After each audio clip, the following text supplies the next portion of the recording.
ಕರ್ನಾಟಕದ್ದು ಕರ್ನಾಟಕ ರಾಜಕಾರಣಕ್ಕೂ ಬಿಹಾರ ಎಲೆಕ್ಷನ್ಗೂ ಸಂಬಂಧನೇ ಇಲ್ಲ. ಬಿಹಾರ ಎಲೆಕ್ಷನ್ನ ನಾನು ಎಲೆಕ್ಷನ್ ಅಂತಲೇ ಹೇಳಲ್ಲ. ಯಾಕೆ ಕಾರಣ ಏನಂದರೆ, ಚುನಾವಣೆಗೆ ಮುಂಚೆ 47 ಲಕ್ಷ ಮತದಾರರನ್ನ ತೆಗೆದುಹಾಕಿದ್ರು. ಎಷ್ಟು? 47 ಲಕ್ಷ ಮತದಾರರನ್ನ ತೆಗೆದುಹಾಕಿದ್ರು. 18 ಲಕ್ಷ ಮತದಾರರನ್ನ ಸೇರಿಸ್ಕೊಂಡ್ರು. ಇದೊಂದು ಚುನಾವಣೆನಾ ಇದು? ಆಮೇಲೆ ಚುನಾವಣೆಗೆ ಮುಂಚೆ ಎಲ್ಲ ಪಕ್ಷಗಳು ಮ್ಯಾನಿಫೆಸ್ಟೋ, ಈಗ ನಾವೇನು ಮಾಡಿದ್ವಿ, ಮ್ಯಾನಿಫೆಸ್ಟೋ ಕೊಟ್ವಿ. ಮ್ಯಾನಿಫೆಸ್ಟೋದಲ್ಲಿ 5 ಗ್ಯಾರಂಟಿಗಳು. ಹೆಣ್ಮಕ್ಳಿಗೆ ಬಸ್ ಫ್ರೀ ಕೊಡ್ತೀವಿ, ಗೃಹಲಕ್ಷ್ಮಿ 2,000 ರೂಪಾಯಿ ಕೊಡ್ತೀವಿ. ನಾವು ಚುನಾವಣೆಗೆ ಮುಂಚೆ ಎಲ್ಲ ಪಕ್ಷಗಳು ಮ್ಯಾನಿಫೆಸ್ಟೋ ಕೊಟ್ಟಾಗೆ ನಾವು ಕೊಡಬೇಕು.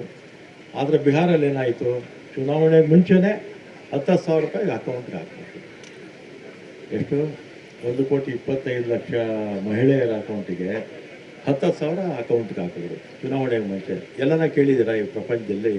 ಚುನಾವಣೆಗೆ ಮುಂಚೆ ಅಕೌಂಟ್ ಹಾಕೋದು ಇದನ್ನು ಕೇಳೋದೇ ಇಲ್ಲ. ಮಾಡ್ತಾರೆ. ಎಲೆಕ್ಷನ್ ಕಮಿಷನ್ ಯಾರ ಕೈಯಲ್ಲಿದೆ? ಕೈಗೊಂಬೆ ಆಗಿದೆ ಎಲೆಕ್ಷನ್ ಕಮಿಷನ್. ಎಲೆಕ್ಷನ್ ಕಮಿಷನ್ ಕೈಗೊಂಬೆ ಆಗಿದೆ.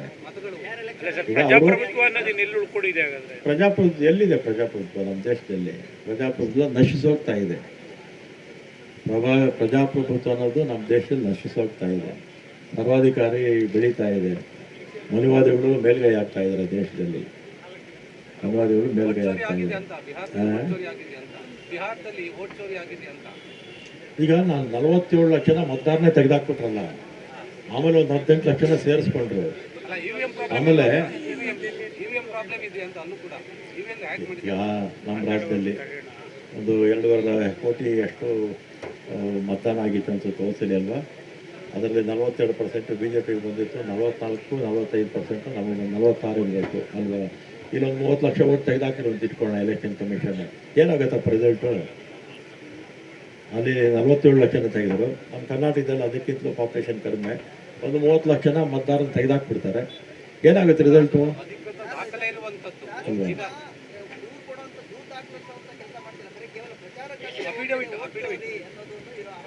ಈಗ ಒಂದು ಎಲೆಕ್ಷನ್ ಕಮಿಷನ್ನು ಹಿಂದೆ ಶೇಷನ್ ಅಂತಿದ್ರು. ನಿಜವಾದ ಒಂದು ಎಲೆಕ್ಷನ್ ಕಮಿಷನ್ನು ಎಲೆಕ್ಷನ್ಗಳಲ್ಲಿ ರಿಫಾರ್ಮೇಷನ್ ತಂದವರು ಶೇಷನ್ನಷ್ಟು ಒಬ್ಬ ಧೈರ್ಯವಾದ ವ್ಯಕ್ತಿ ಒಬ್ಬ ನಮ್ಮ ದೇಶದಲ್ಲಿ ಬರ್ತಾ ಇದ್ದ ಇಷ್ಟು ರಿಫಾರ್ಮ್ಸು ಬರ್ತಾ ಇರಲಿಲ್ಲ. ಅವ್ರು ಏನು ರಿಫಾರ್ಮ್ಸ್ ತಂದರು ಅದನ್ನೆಲ್ಲ ಕೂಡ BJP ಸರ್ಕಾರ ಹಾಳು ಮಾಡಿದ್ರು.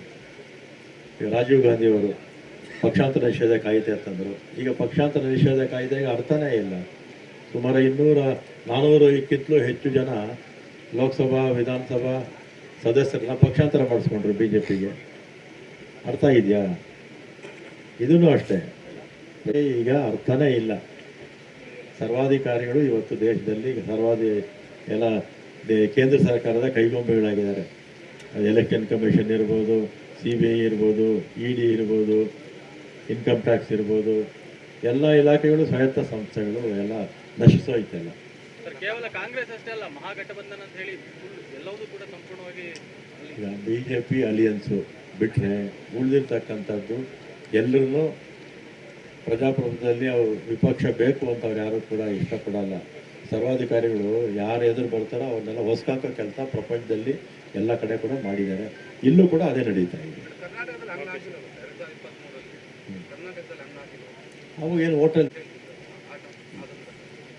ಈಗ EVM ತಯಾರಾಗೋದಲ್ಲಿ ಜರ್ಮನಿನಲ್ಲಿ, ಜಪಾನಲ್ಲಿ, ಅಲ್ಲಿನ ಸುಪ್ರೀಂ ಕೋರ್ಟ್ಗಳು, ಆ ದೇಶದ ಸುಪ್ರೀಂ ಕೋರ್ಟ್ಗಳು EVM ಬ್ಯಾನ್ ಮಾಡಿ 2008ರಲ್ಲೇ ಬ್ಯಾನ್ ಮಾಡಬೇಕು. 2008ರಲ್ಲೇ ಜರ್ಮನಿ, ಜಪಾನಲ್ಲಿ EVM ಎಲ್ಲಿ ತಯಾರಿಸ್ತಾರೋ ಆ ದೇಶಗಳ ಸುಪ್ರೀಂ ಕೋರ್ಟೇ EVM ಬ್ಯಾನ್ ಮಾಡ್ತಾರೆ. ಯಾಕೆ ಮಾಡಿದ್ರು? ಅಮೇರಿಕಾದಲ್ಲಿ ಯಾಕೆ EVM ಉಪಯೋಗಿಸಲ್ಲ? ಇಂಗ್ಲೆಂಡಲ್ಲಿ ಯಾಕೆ ಉಪಯೋಗಿಸಲ್ಲ? ಫ್ರಾನ್ಸಲ್ಲಿ ಯಾಕೆ ಉಪಯೋಗಿಸಲ್ಲ? ಯಾವ ದೇಶಗಳಲ್ಲೂ ಕೂಡ EVM ಉಪಯೋಗಿಸೋದಿಲ್ಲ. ಎಲ್ಲ ಕೂಡ ಬ್ಯಾಲೆಟೇ ಇರೋಂಗೆ. ಈಗ ಏನಾಗಿದೆ, ಪ್ರಜಾಪ್ರಭುತ್ವಕ್ಕೆ ಅರ್ಥನೇ ಇಲ್ಲ. ಅದರಲ್ಲಿ ನಾನು ಕೆಲವು ನೇರವಾಗಿ ಹೇಳೋಕ್ಕಾಗೋದಿಲ್ಲ ಅಲ್ವಾ? ದೇಶದ ವ್ಯವಸ್ಥೆನೇ ಏನು ಫೆಡರಲ್ ಸಿಸ್ಟಮ್ಮೇ ಕುಸಿತ ಆಗ್ತಾ ಇದೆ. ನಾನು ಅದನ್ನೆಲ್ಲ ಹೇಳೋಕ್ಕೋಗಲ್ಲ. Okay sir, thank you.